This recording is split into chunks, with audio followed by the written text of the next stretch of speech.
বানাবো। এইটা হচ্ছে আমার পুকুরের ছোট ছোট গোড়া চিংড়ি, দেখেছেন? এটা আমি এখন তেলে ভাজা করে ভর্তা করব। এই ভর্তাটা খেতে খুবই মজা।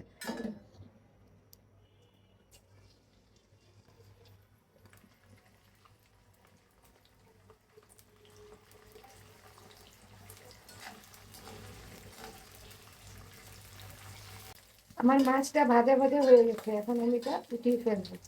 এখন আমি চিংড়ি মাছের ভর্তা করব। এটা হচ্ছে পুকুরের চিংড়ি, দেশি পুকুরের চিংড়ি। আমার চিংড়ি মাছটা আমি এই বেছে নিয়েছি, আর বেছে এটা শুধু তেলে ভাজা করে নিয়েছি, আর শুকনো মরিচ আর ভাজা পেঁয়াজ আর ধনেপাতা, আর কোনো কিছু লাগবে না, আর ওই লবণ। আমি এখন এটা কিভাবে ভর্তা করে আমি এটা দেখাবো।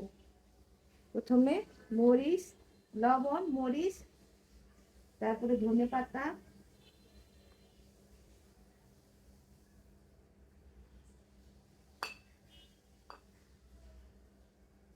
এখন আমি এটা পাটায় বেটে নিব।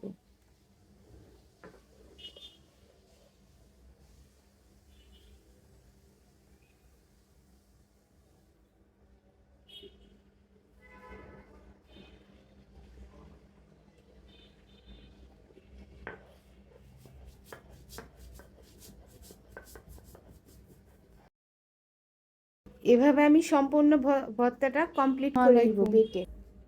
এটা হচ্ছে পুকুরের চিংড়ি, ছোট ছোট চিংড়ি। আমি ধনেপাতা, শুকনো মরিচ আর লবণ দিয়ে এটা ভর্তা করেছি।